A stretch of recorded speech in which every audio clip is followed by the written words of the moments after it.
एक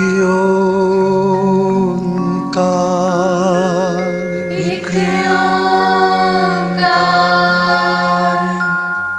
सतनाम सतनाम करता पुरख करता पुरख निर्भव निर्भव निर्वैर निर्वैर अकाल मूरत अकाल मूरत अजूनी सैभं अजूनी सैभं गुर प्रसाद जप गुर प्रसाद जप आद सच आदि सच जुगाद सच जुगाद सच है भी सच है भी सच नानक होसी भी सच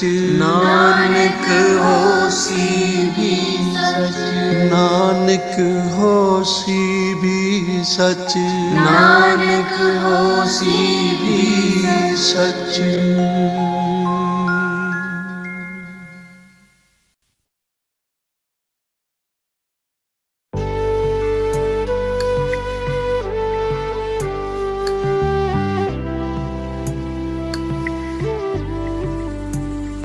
मेरा भोला है भंडारी करे नंदी की सवारी भोलेनाथ रे शंकर नाथ रे।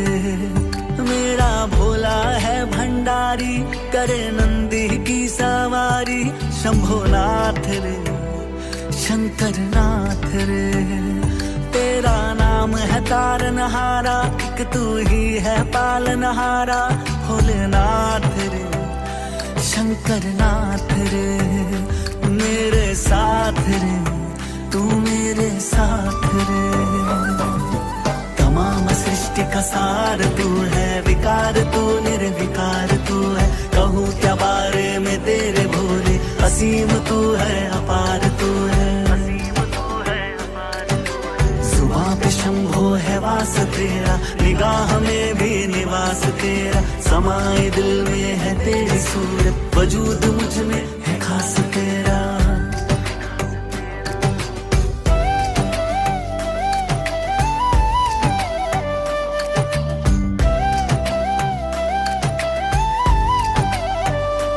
गंगा सोहे जिसके केशा करता मंगल जो हमेशा भोलेनाथ रे शंकर नाथ रे।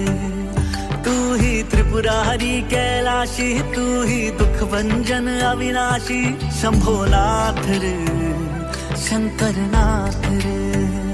मेरा भोला है भंडारी जिसे पूजे दुनिया सारी भोलेनाथ रे शंकर नाथ रे। मेरे साथ रे तू मेरे साथ रे। उदासियों को मिटा दिया है चिराग दिल में जला दिया है। हमेशा से भोलेनाथ तूने सुख का रास्ता दिखा दिया है। नहीं है कोई सिवाय तेरे बने हमको बनाए तेरे। अगम भी तू है सुगम भी तू है खेल ये सब रचाए तेरे।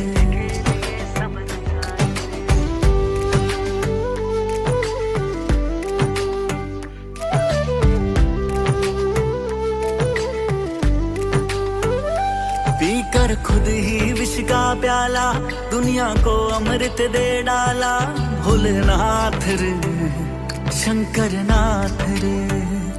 कुल सृष्टि का चक्र चलाए बिन गौराधा कहलाए शंभोनाथ रे शंकर नाथ रे। मेरा भोला है भंडारी करे नंदी की सवारी भोलेनाथ रे शंकर नाथ रे। मेरे साथ रे तू मेरे साथ रे।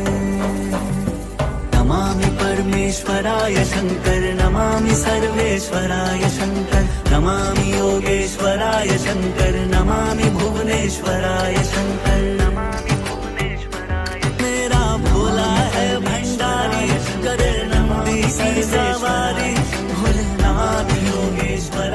शंकर नमामि भुवनेश्वराय शंकर नमामि भुवनेश्वराय मेरे साथ रे तू मेरे साथ रे मेरे साथ रे तू मेरे साथ रे।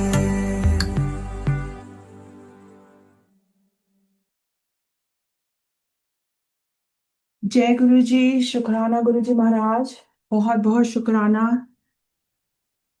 जय गुरु जी। संगत जी, आप सबका गुरु जी के दरबार में बहुत बहुत स्वागत है। शुक्राना महाराज, आज फिर से हम सबको अपने दरबार में बुलाकर आज की सेवा लेने का बहुत बहुत शुक्राना। संगत जी, लास्ट के मंडे के रीडिंग सेवा में हमने चैप्टर जो पढ़े थे, योग्य शिष्य के आचार्य पद पर अभिषेक का वर्णन तथा संस्कार के विविध प्रकारों का निर्देश, अंतर्याग अथवा मानसिक पूजा विधि का वर्णन, शिव पूजन की विधि,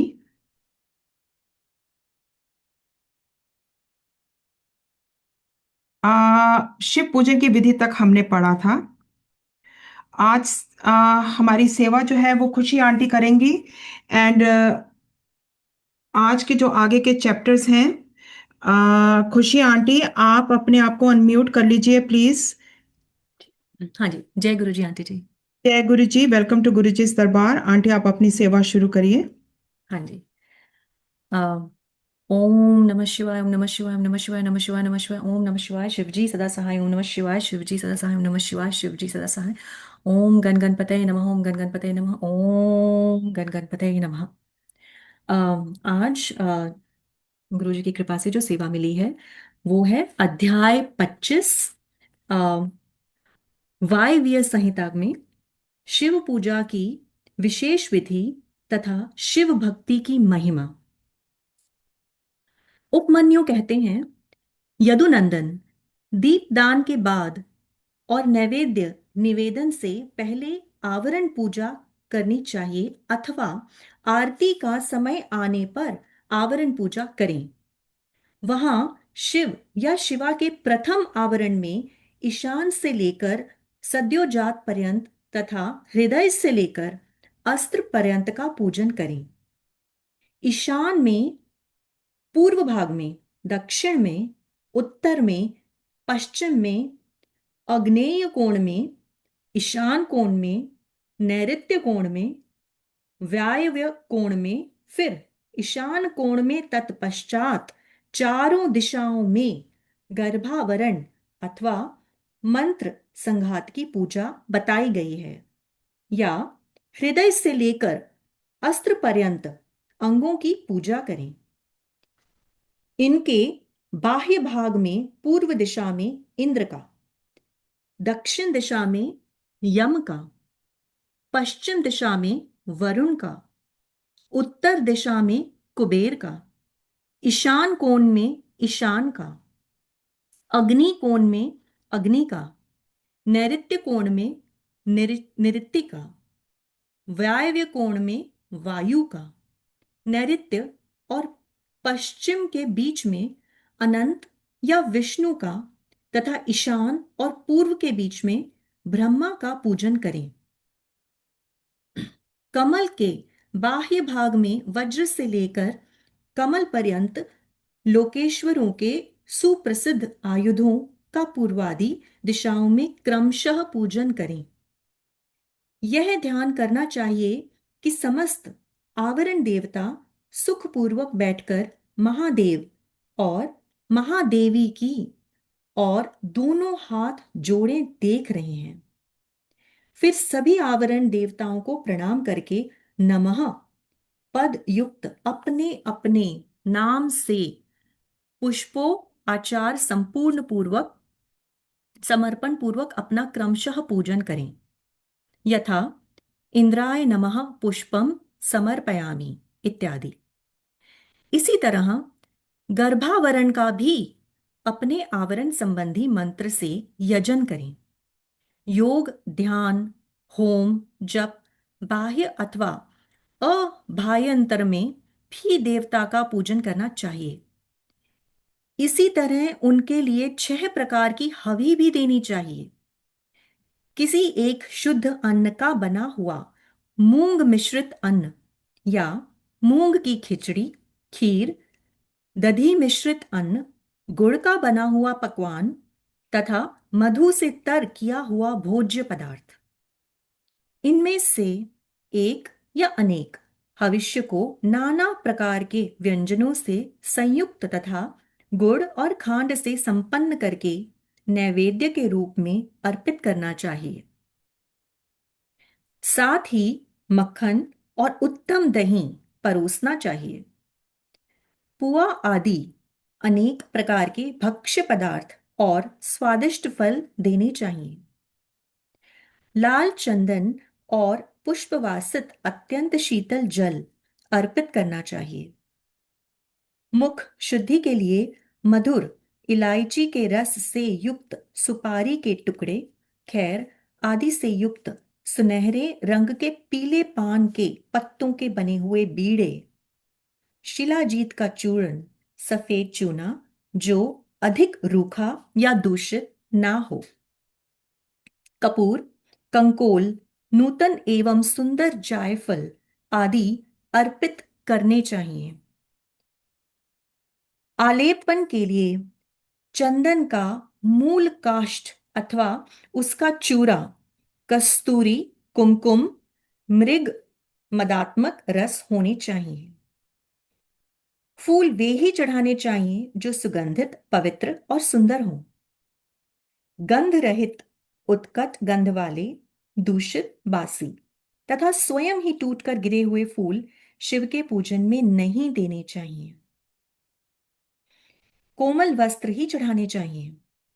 भूषणों में विशेषतः वे ही अर्पित करने चाहिए जो सोने के बने हुए तथा विद्युमंडल के समान चमकीले हों। ये सब वस्तुएं कपूर, गुग्गल, अगूर, चंदन से भूषित तथा पुष्प समूहों से सुवासित होनी चाहिए। चंदन, अगूर, कपूर, सुगंधित काष्ठ तथा गुग्गुल के चूर्ण, घी और मधु से बना हुआ धूप उत्तम माना गया है। कपिला गाय के अत्यंत सुगंधित घी से प्रतिदिन जलाए गए कपूर युक्त दीप श्रेष्ठ माने गए हैं। पंचगव्य मीठा और कपिला गाय का दूध, दही एवं घी ये सब भगवान शंकर के स्नान और पान के लिए अभिष्ट हैं। हाथी के दांत के बने हुए भद्रासन जो सुवर्ण एवं रत्नों से जड़ित हैं, शिव के लिए श्रेष्ठ बताए गए हैं। उन आसनों पर विचित्र बिछावन, कोमल गद्दे और तकिए होने चाहिए। इनके सिवा और भी बहुत सी छोटी बड़ी सुंदर एवं सुखद शैयाएं होनी चाहिए। समुद्रगामिनी नदी एवं नद से लाया तथा कपड़े से छानकर रखा हुआ शीतल जल भगवान शंकर के स्नान और पान के लिए श्रेष्ठ कहा गया है। चंद्रमा के समान उज्ज्वल छत्र जो मोतियों की लड़ियों से सुशोभित नवरत्न जड़ित दिव्य एवं सुवर्णमय दंड से मनोहर हो, भगवान शिव की सेवा में अर्पित करने योग्य है। सुवर्ण भूषित 2 श्वेत चंवर जो रत्नमय दंडों से शोभामान तथा 2 राजहंसों के समान आकार वाले हों, शिव की सेवा में देने योग्य हैं। सुंदर एवं सन्निग्ध दर्पण जो दिव्य गंध से अनुलिप्त, सब ओर से रत्नों द्वारा आच्छादित तथा सुंदर हारों से विभूषित हो, भगवान शंकर को अर्पित करना चाहिए। उनके पूजन में हंस, कुंद एवं चंद्रमा के समान उज्ज्वल तथा गंभीर ध्वनि करने वाले शंख का उपयोग करना चाहिए, जिसके मुख और पृष्ठ आदि भागों में रत्न एवं सुवर्ण जड़े गए हों। शंख के सिवा नाना प्रकार की ध्वनि करने वाले सुंदर काहल जो स्वर्ण निर्मित तथा मोतियों से अलंकृत हों बजाने चाहिए। इनके अतिरिक्त भेरी, मृदंग, मुरज, तिमिच और पटह आदि बाजे भी जो समुद्र की गर्जना के समान ध्वनि करने वाले हों यत्नपूर्वक जुटाकर रखने चाहिए। पूजा के सभी पात्र और भांड भी सुवर्ण के ही बनवाएं। परमात्मा महेश्वर शिव का मंदिर राजमहल के समान बनवाना चाहिए जो शिल्प शास्त्र में बताए हुए लक्षणों से युक्त हो। वह ऊंची 4 दीवारी से घिरा हो, उसका गोपुर इतना ऊंचा हो कि पर्वताकार दिखाई दे। वह अनेक प्रकार के रत्नों से आच्छादित हो, उसके दरवाजे के फाटक सोने के बने हुए हों, उस मंदिर के मंडप में तपाए हुए सोने तथा रत्नों के सैकड़ों खंभे लगे हों, चांदोवे में मोतियों की लड़ियां लगी हुई हों, दरवाजे के फाटक में मूंगे जड़े गए हों, मंदिर का शिखर सोने के बने हुए दिव्य कलशाकार मुकुटों से अलंकृत एवं अस्त्रराज त्रिशूल से चिन्हित हो। न्यायोपार्जित द्रव्यों से भक्ति पूर्वक महादेव जी की पूजा करनी चाहिए।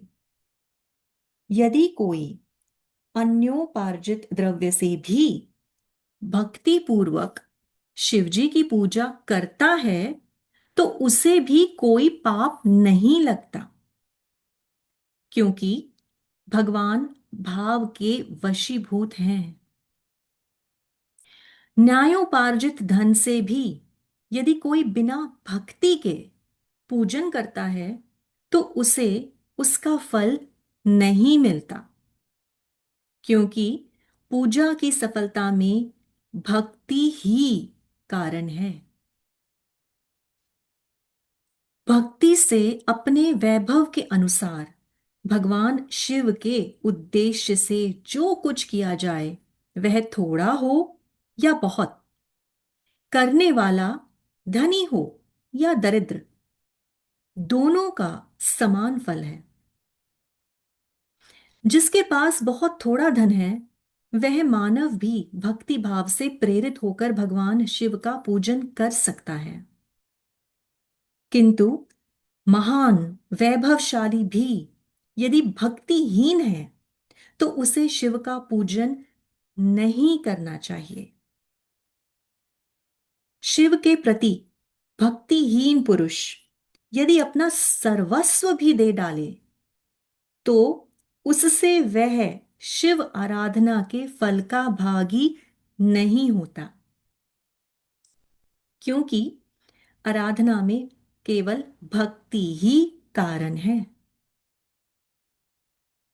शिव के प्रति भक्ति को छोड़कर कोई अत्यंत उग्र तपस्याओं और संपूर्ण महायज्ञों से भी दिव्य शिव धामों में नहीं जा सकता। अतः श्री कृष्ण सर्वत्र परमेश्वर शिव के आराधन में भक्ति का ही महत्व है। यह गुह्य से भी गुह्यतर बात है, इसमें संदेह नहीं है। पाप के महासागर को पार करने के लिए भगवान शिव की भक्ति नौका के समान है।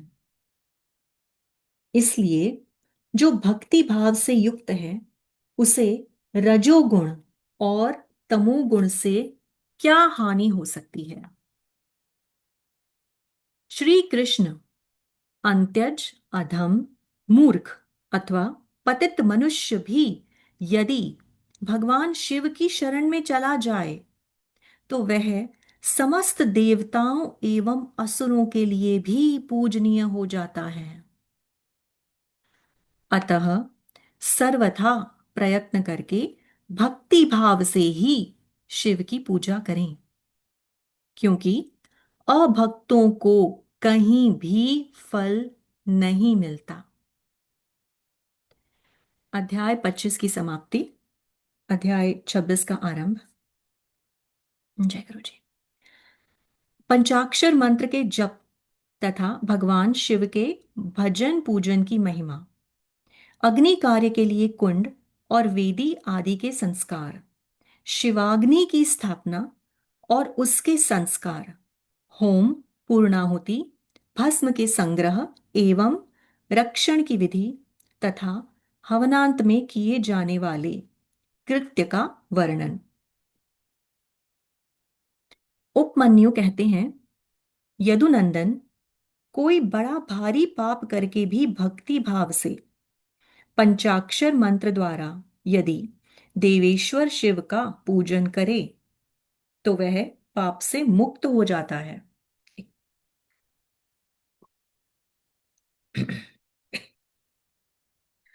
जो भक्ति भाव से पंचाक्षर मंत्र द्वारा एक ही बार शिव का पूजन कर लेता है, वह भी शिव मंत्र के गौरववश शिव धाम को चला जाता है।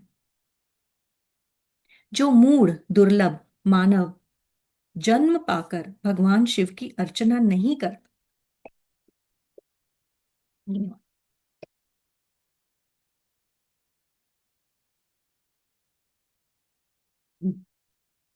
उसका वह जन्म निष्फल है, क्योंकि वह give me I'll take 1 minute, sorry।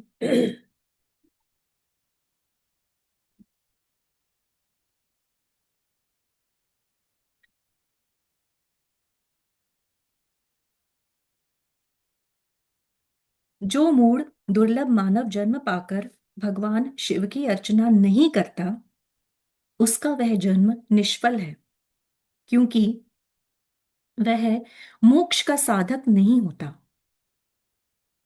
जो दुर्लभ मानव जन्म पाकर पिनाक पाणी महादेव जी की आराधना करते हैं, उन्हीं का जन्म सफल है और वे ही कृतार्थ एवं श्रेष्ठ मनुष्य हैं।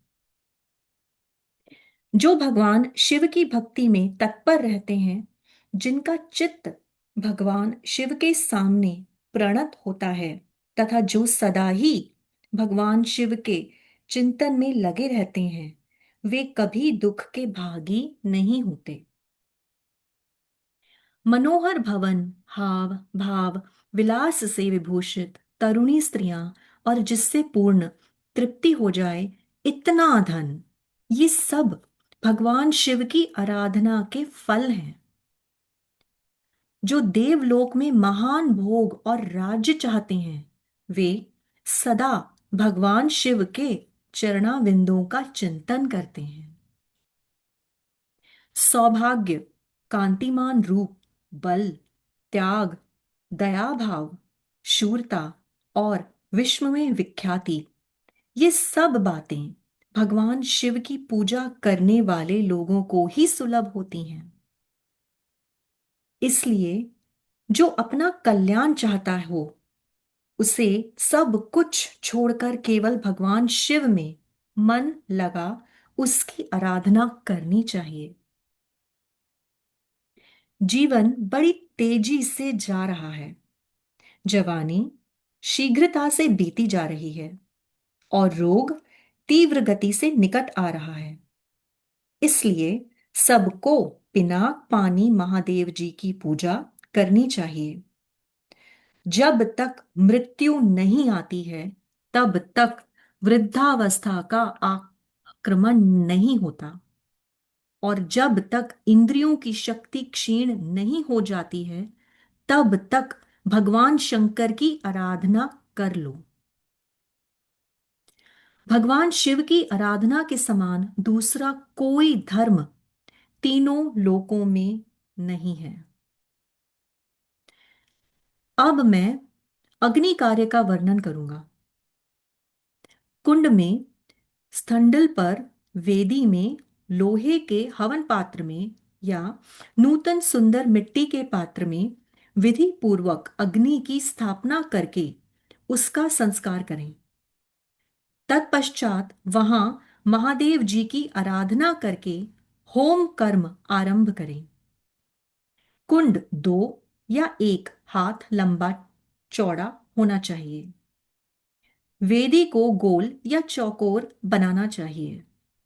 साथ ही मंडल भी बनाना आवश्यक है। कुंड विस्तृत और गहरा होना चाहिए। उसके मध्य भाग में अष्टदल कमल अंकित करें।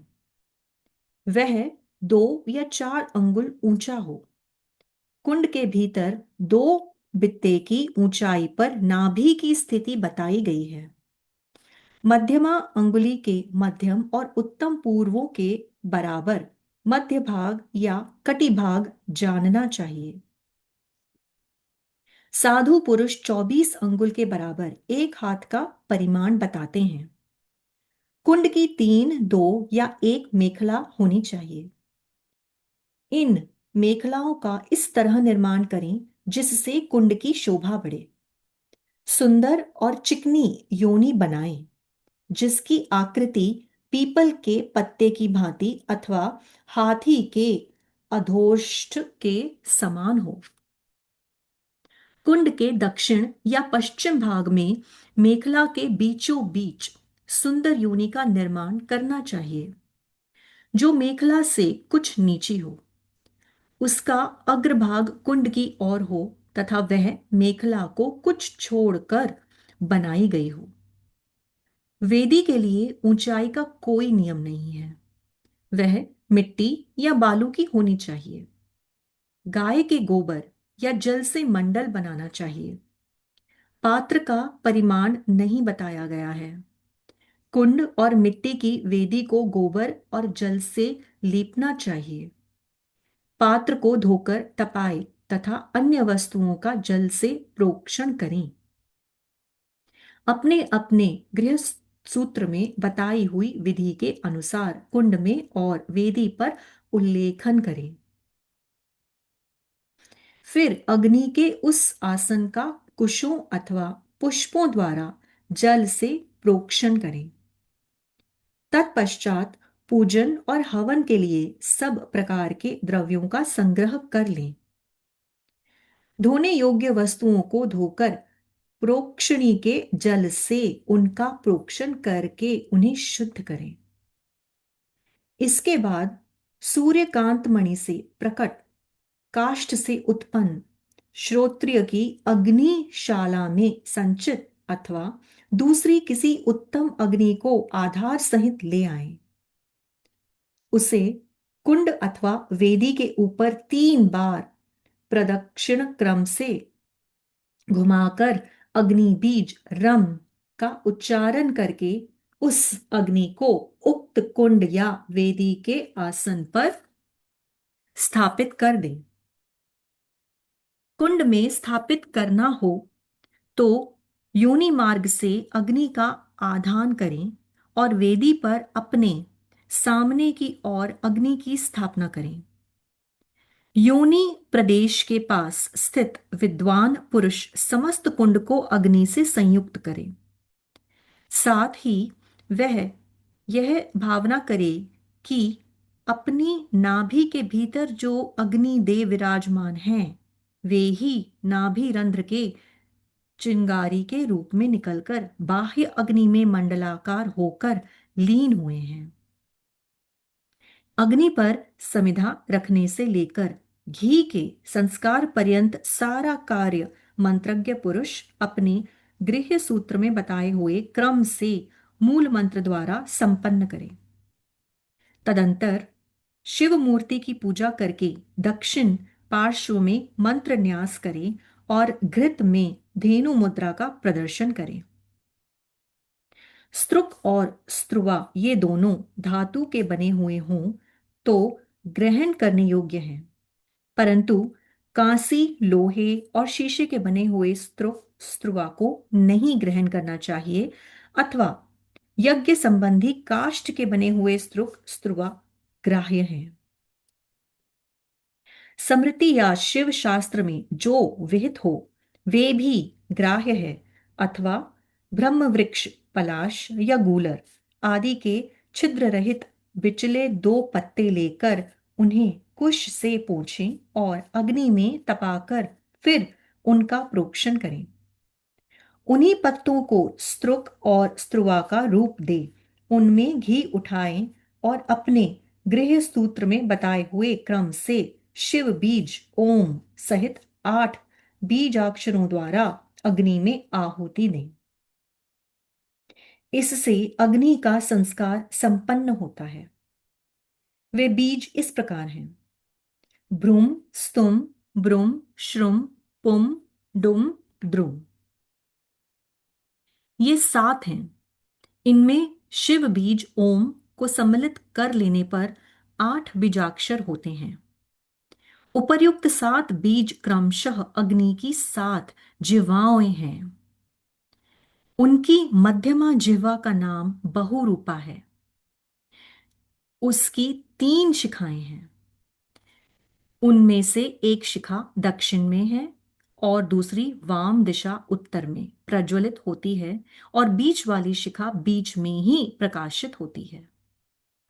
ईशान कोण में जो जिह्वा है उसका नाम हिरण्या है। पूर्व दिशा में विद्यमान जिह्वा कनका नाम से प्रसिद्ध है। अग्नि कोण में रक्ता, नैऋत्य कोण में कृष्णा और वायव्य कोण में सुप्रभा नाम की जिह्वा प्रकाशित होती है।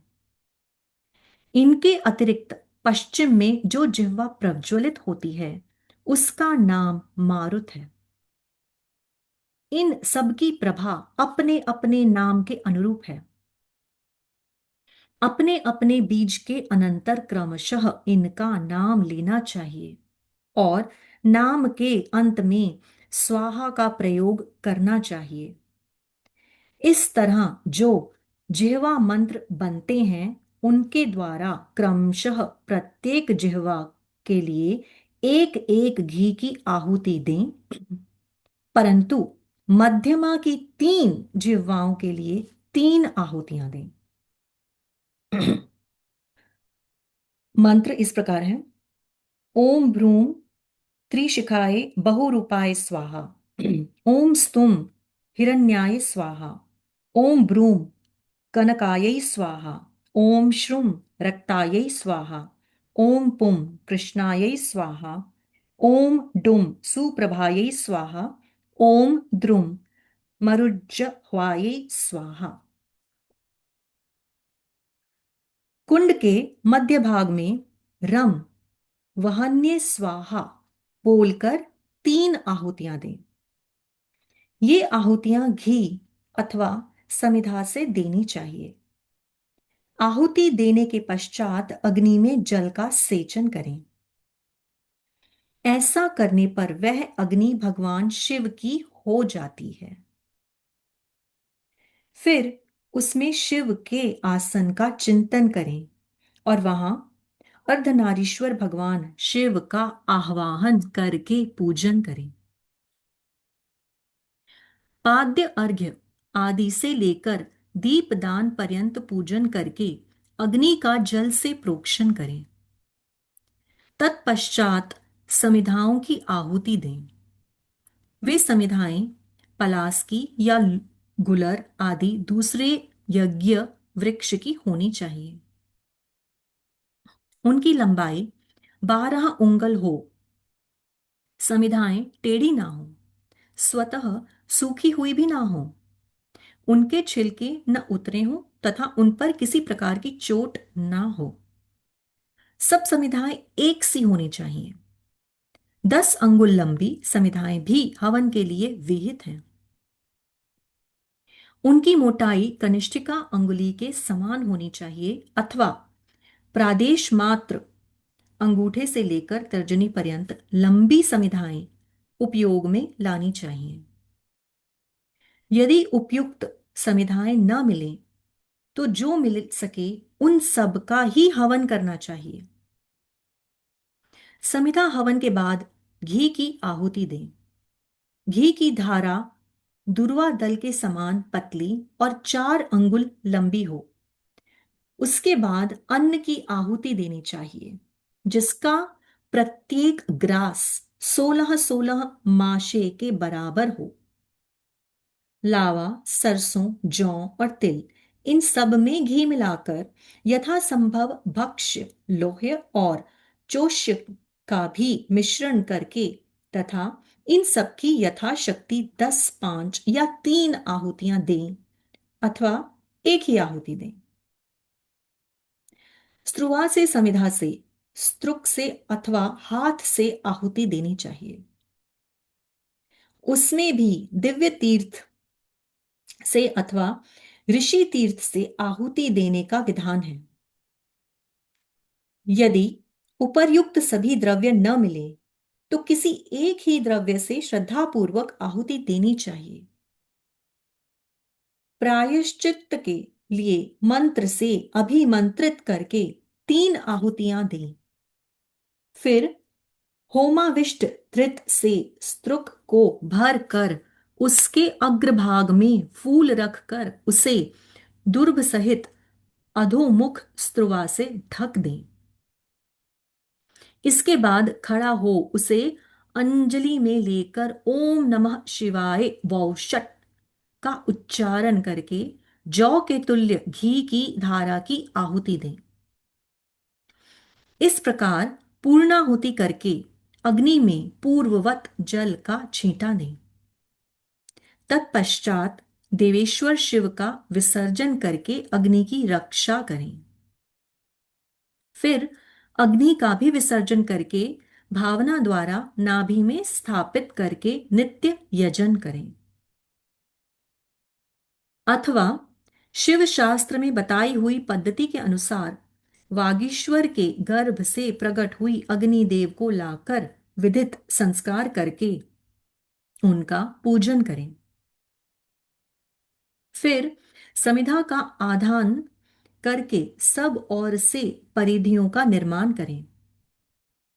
इसके बाद वहां 2-2 पात्र रखकर शिव का यजन करके प्रोक्षणी पात्र का शोधन करें। उस पात्र के जल से पूर्वोक्त वस्तुओं का प्रोक्षण करके जल से भरे हुए प्रणीता पात्र को ईशान कोण में रखें।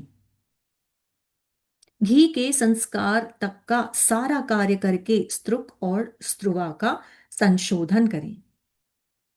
तदंतर पिता शिव द्वारा माता वाघेश्वरी का गर्भधान, पुंसवन और सीमंतोन्नयन संस्कार करके प्रत्येक संस्कार की निमित्त पृथक पृथक आहुति दें और गर्भ से अग्नि के उत्पन्न होने की भावना करें। उनके 3 पैर, 7 हाथ, 4 सिंह और 2 मस्तक हैं। मधु के समान पिंगल वर्ण वाले 3 नेत्र हैं।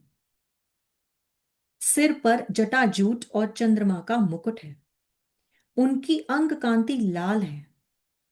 लाल रंग के ही वस्त्र, चंदन, माला और आभूषण उनकी शोभा बढ़ाते हैं। सब लक्षणों से संपन्न यज्ञोपवीतधारी तथा त्रिगुण मेखला से युक्त हैं। उनके दाएं हाथ में शक्ति है और स्त्रुक और स्त्रुवा है तथा बाएं हाथ में तोमर, ताड़ का पंखा और घी से भरा हुआ पात्र है। इस आकृति में उत्पन्न हुए अग्निदेव का ध्यान करके उनका जात कर्म संस्कार करें। तत्पश्चात नालच छेदन करके सूतक की शुद्धि करें। फिर आहुति देकर उस शिव संबंधी अग्नि का रुचि नाम रखें। इसके बाद माता पिता का विसर्जन करके चूड़ा कर्म और उपनयन आदि से लेकर आप्तोर्य पर्यंत संस्कार करें। तत्पश्चात धृत धारा आदि का होम करके स्विष्टकृत होम करें। इसके बाद रम बीज का उच्चारण करके अग्नि पर जल का छींटा डालें। फिर ब्रह्मा, विष्णु, शिव, ईश, लोकेश्वर गण और उनके अस्त्रों का सब और क्रमशः पूजन करके धूप दीप आदि की सिद्धि के लिए अग्नि को अलग निकालकर कर्म विधि का ज्ञाता पुरुष पुनः धृत युक्त पूर्वोक्त होम द्रव्य तैयार करके अग्नि में आसन की कल्पना करे और उस पर पूर्वत महादेव और महादेवी का आवाहन पूजन करके पूर्णाहुति पर्यंत सब कार्य संपन्न करे। अथवा अपने आश्रम के लिए शास्त्र विहित अग्निहोत्र कर्म करके उसे भगवान शिव को समर्पित करे। शिवाश्रम की पुरुष इन सब बातों को समझकर होम कर्म करे। इसके लिए दूसरी कोई विधि नहीं है। शिवाग्नि का भस्म संग्रहणीय है। अग्निहोत्र का कर्म का भस्म भी संग्रह करने योग्य है। वैवाहिक अग्नि का भस्म भी जो परिपक्व पवित्र एवं सुगंधित हो संग्रह करके रखना चाहिए। कपिला गाय का वह गोबर जो गिरते समय आकाश में ही दोनों हाथों पर रोक लिया गया हो उत्तम माना गया है। वह यदि अधिक गीला व अधिक कड़ा न हो, दुर्गंध युक्त और सूखा हुआ न हो तो अच्छा माना जाता है। यदि वह पृथ्वी पर गया तो उसमें से ऊपर और नीचे के हिस्से को त्याग कर बीच का भाग लें। उस गोबर का पिंड बनाकर उसे शिवाग्नि आदि में मूल मंत्र के उच्चारण पूर्वक छोड़ दें। जब वह पक जाए तब उसे निकाल लें। उसमें जितना अध पका हो उसको और जो भाग बहुत अधिक पक गया हो उसको भी त्याग कर श्वेत भस्म ले लें और उसे घोट कर चूर्ण बना लें। इसके बाद उसे भस्म रखने के पात्र में रख दें। भस्म पात्र धातु का, लकड़ी का, मिट्टी का, पत्थर का अथवा और किसी वस्तु का बनवा लें। वह देखने में सुंदर होना चाहिए। उसमें रखे हुए भस्म को धन की भांति किसी शुभ, शुद्ध एवं समतल स्थान में रखें। किसी अयोग्य या अपवित्र के हाथ में भस्म ना दें। नीचे अपवित्र स्थान में भी न डालें। नीचे के अंगों से उसका स्पर्श न करें। भस्म की न तो उपेक्षा करें और न उसे लांघें ही। शास्त्रोक्त समय पर उस पात्र से भस्म लेकर मंत्रोच्चारण पूर्वक अपने ललाट आदि में लगाएं। दूसरे समय में उसका उपयोग न करें और न अयोग्य व्यक्तियों के हाथ में उसे दें। भगवान शिव का विसर्जन न हुआ हो तभी भस्म संग्रह कर लें, क्योंकि विसर्जन के बाद उस पर चंड का अधिकार हो जाता है। जब अग्नि कार्य संपन्न कर लिया जाए तब शिव शास्त्रोक्त मार्ग से अथवा अपने गृह्य सूत्र में बताई हुई विधि से बलि कर्म करें। तदंतर अच्छी तरह लिपे पुते मंडल में विद्यासन को बिछाकर विद्याकोश की स्थापना करके क्रमशः पुष्प आदि के द्वारा यजन करें। विद्या के सामने गुरु का भी मंडल बनाकर वहां श्रेष्ठ आसन रखें और उस पर पुष्प आदि के द्वारा गुरु की पूजा करें। तदंतर पूजनीय पुरुषों की पूजा करें और भूखों को भोजन कराएं। इसके बाद स्वयं सुखपूर्वक शुद्ध अन्न भोजन करें। वह अन्न तत्काल भगवान शिव को निवेदित किया गया हो अथवा उनका प्रसाद हो। उसे आत्मशुद्धि के लिए श्रद्धापूर्वक भोजन करें। जो अन्न चंड को समर्पित हो उसे लोभवश ग्रहण ना करें। गंध और पुष्पमाला आदि जो अन्य वस्तुएं हैं उनके लिए भी यही विधि समान ही है, अर्थात चंड का भाग होने पर उन्हें ग्रहण नहीं करना चाहिए। वहां विद्वान पुरुष मैं ही शिव हूं ऐसी बुद्धि ना करें। भोजन और आचमन करके शिव का मन ही मन चिंतन करते हुए मूल मंत्र का उच्चारण करें। शेष समय शिव शास्त्र की कथा के श्रवण आदि योग्य कर्मों में बिताएं। रात का प्रथम प्रहर बीत जाने पर मनोहर पूजा करके शिव और शिवा के लिए एक परम सुंदर शैया प्रस्तुत करें। उसके साथ भी भक्ष्य भोज्य वस्त्र चंदन और पुष्पमाला आदि भी रख दें। मन से और क्रिया द्वारा भी सब सुंदर व्यवस्था करके पवित्र हो महादेव जी और महादेवी के चरणों के निकट शयन करें। यदि उपासक गृहस्थ हो तो वह वहां अपनी पत्नी के साथ शयन करे। जो गृहस्थ ना हो वह अकेले ही सोए। ऊषः काल आया जान मन ही मन पार्वती देवी तथा पार्षदों सहित अविनाशी भगवान शिव को प्रणाम करके देश कालोचित कार्य तथा शौच आदि कृत्य पूर्ण करें।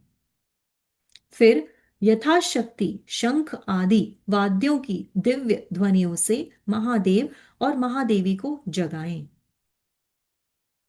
इसके बाद उस समय खिले हुए परम सुगंधित पुष्पों द्वारा शिवा और शिव की पूजा करके पूर्वोक्त कार्य आरंभ करें। अध्याय 27 की समाप्ति। मैं अपनी सेवा समाप्त करती हूँ। मुझसे जो भी भूल हुई हो प्लीज माफ करना। थैंक यू संगत जी, थैंक यू नीना आंटी, जय गुरु जी, शुक्राना गुरु जी।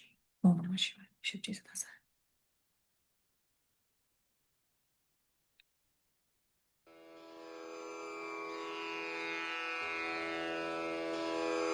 जय गुरु जी की। अब हम मंत्र जाप करेंगे।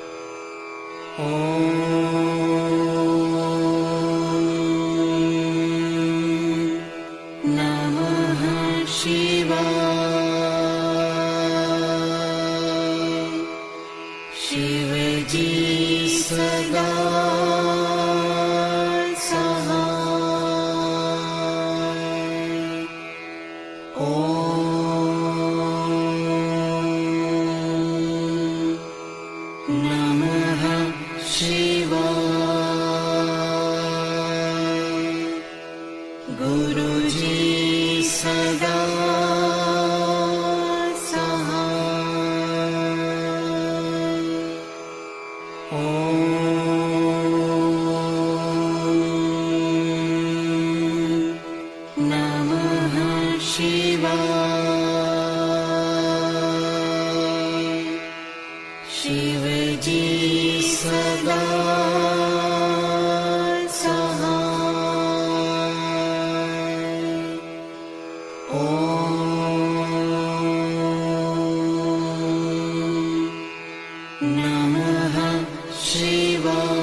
गुरु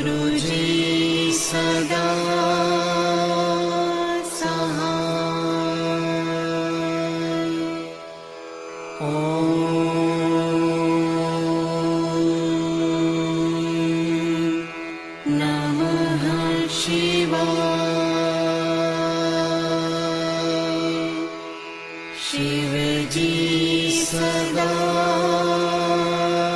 सहाय। ॐ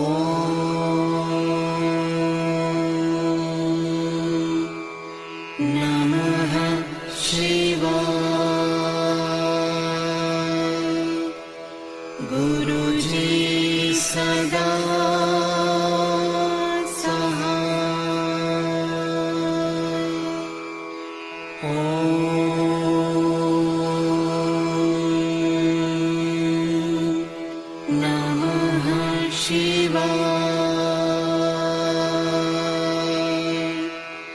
शिव जी सदा सहाय। ॐ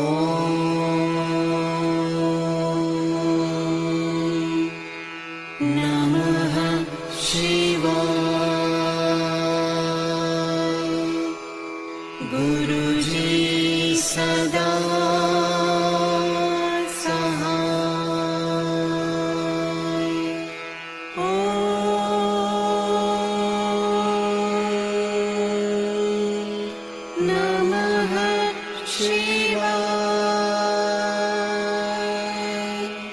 शिव जी सदा सहाय। ॐ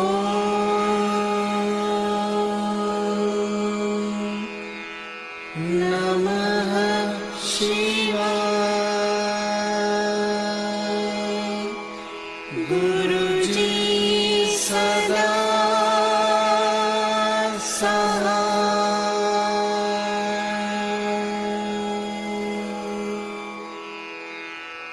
जय गुरु जी की।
जय गुरु जी, शुक्राना गुरु जी, बहुत बहुत शुक्राना गुरु जी महाराज आपका। थैंक यू सो मच खुशी आंटी फॉर द ब्यूटीफुल सेवा। थैंक यू महाराज, बहुत बहुत शुक्राना आपका। जितना शुक्राना करें उतना कम है। गुरु जी के साथ पल पल के सत्संग होते हैं, पल पल की ब्लेसिंग्स हैं। कई बार समझ में भी नहीं आता कि गुरु जी शुक्र जो शब्द है वो उसको कैसे डिफाइन करें कि इतना कुछ आप करते हो हमारे लिए। ये वर्ड जो है बहुत छोटा पड़ जाता है, पर बहुत शुक्राने हैं महाराज के, बहुत बहुत शुक्राने हैं। इस सेवा को यहाँ तक लाने का सारा श्रेय मेरे गुरु जी महाराज का है।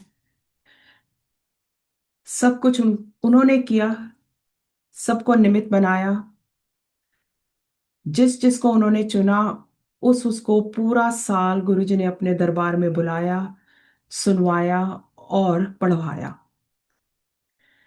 कुछ भी कोइंसिडेंट नहीं था, सब कुछ महाराज ने पहले से ही तय करके रखा हुआ था। जस्ट एक बोलते हैं ना कि एक इशारा बस करना था उन्होंने, और वो सब कुछ अपने आप होता चला गया। और जिस जिसने भी इस जर्नी में हम सबका साथ दिया उसके लिए उन सबका शुक्राना है। पूरी संगत जो लास्ट सितंबर से अब तक इस प्लेटफॉर्म पे जुड़ी रही, उनका बहुत बहुत शुक्राना है। संगत जी, आप सब जानते हैं कि almost we are very very close to finish the Shiv Puran. 27th is the last day जिसमें शिव पुराण का जो है वो भोग पड़ेगा। और महाराज की कृपा से बहुत बहुत सुंदर जर्नी रही। गुरु जी ने बहुत अपने, क्योंकि उन्होंने तय किया था, उन्होंने ही सब कुछ किया था, इसलिए सब कुछ बहुत स्मूथली हुआ। इसमें हम सब सेवादारों का भी कोई लेना देना नहीं था, क्योंकि महाराज ने खुद चुना हुआ था दिन, और कितने चैप्टर पढ़ने थे, किस किस दिन पढ़ने थे, कितना टाइम देना था, वो सब उनका किया हुआ था। और बहुत शुक्राना है, बहुत अच्छे तरीके से हुआ। हम सबको इस जर्नी में बहुत कुछ सीखने को भी मिला। और डेफिनेटली गुरुजी ने हिंदी सबसे बहुत अच्छे तरीके से पढ़वाई, जो कि हम सब भूल चुके थे आई थिंक। सब तो नहीं, कि हम लोग कुछ, इफ आई से माई सेल्फ, कि हाँ इतनी क्लैरिटी जो थी नहीं थी, पर गुरुजी ने वो भी कराई। उसके लिए बहुत शुक्राना महाराज का। संगत जी, बहुत सारी संगत है जो कई बार हम देखते हैं कि वो शायद पहली बार जुड़ रहे हैं या दो बार ही आए हैं, अभी सुन रहे हैं। अ, अगर कोई संगत अ, अभी तो ऑलमोस्ट डन हो रहा है, लेकिन क्योंकि 29th को गुरु जी के इसी घर में, इस दरबार में हम शुक्राना करेंगे in person. And I request all the sangat to mark it on their calendar for 29th Saturday. Details जो है उसके इनवाइट की I will post it in the group. And ये सत्संग जो होगा, ये शुक्राने का जो सत्संग है हमारे शिव पुराण का समाप्ति का, ये शिव परिवार के लिए ही है, जो सुन रहे हैं और जो पढ़ रहे हैं। और जो संगत इसमें सुनती है, जुड़ी हुई है, इफ दे वांट टू, उनके पास अगर इनवाइट नहीं पहुंचता किसी वजह से, तो आप प्लीज अपने फोन नंबर हमें डीएम कर दीजिए। आप लव अंकल को कर सकते हैं, अगर आपके पास उनका नंबर है, रंजू आंटी का नंबर है आप उनको कर सकते हैं, हरीश अंकल का है आप उनको कर सकते हैं, एंड आप मेरे को भी कर सकते हैं। तो आप हम लोगों को अपने नंबर डायरेक्ट कर दीजिए, मैसेज कर दीजिए, हम आपको ग्रुप में ऐड कर लेंगे और उसमें इनवाइट जाएगी। सारी संगत, सुनने वाले का भी और पढ़ने वाले का मोस्ट वेलकम है। 29 अगस्त को सैटरडे गुरुजी के दरबार में हम सब मिलके शुक्राना करेंगे उनका, और सत्संग शेयरिंग करेंगे, और गुरुजी का लंगर प्रसाद गुरुजी के साथ बैठ के ब्लेसिंग्स लेंगे उनकी। तो please keep this in mind, and आप मैसेज कर दीजिएगा, आपको ऐड कर लिया जाएगा ग्रुप में। एंड बहुत बहुत शुक्राना है आप सबका। कहीं कोई हम सबसे कोई भूल चूक हो गई हो तो सबसे माफी मांगते हैं। और आप अगले मंडे को फिर से रीडिंग होगी। 2 हफ्ते ही 3 रह गए हैं हमारे पास। तो प्लीज आप जुड़िए एज मच एज संगत can join it will be very nice. आप सब अपने आप को अनम्यूट कर लीजिए, गुरु जी का शुक्राना कर लेते हैं एंड देन फिर मंडे को दोबारा से गुरु जी के दरबार में मिलेंगे। Thank you so much. Thank you गुरु जी, शुक्राना। जय गुरु जी, शुक्राना। जय गुरु जी, शुक्राना गुरु जी। जय गुरु जी, शुक्राना गुरु जी। जय बहुत गुरु डिवाइन जी, दरबार आपके, शुक्राना गुरु बहुत जी। डिवाइन जय दरबार। गुरु जी, शुक्राना गुरु जी। जय गुरु जी, अन्ना गुरु जी, अनंतम अनंतम शुक्र। जय गुरु जी, शुक्राना मेरे मालिक। जय गुरु जी, शुक्राना जय गुरु जी, शुक्राना गुरु जी। जय गुरु जी, शुक्राना गुरु जी, अनंतम अनंतम शुक्राना। जय शुक्राना गुरु जी। जय गुरु जी, शुक्राना, अनंतम अनंतम शुक्राना गुरु जी। जय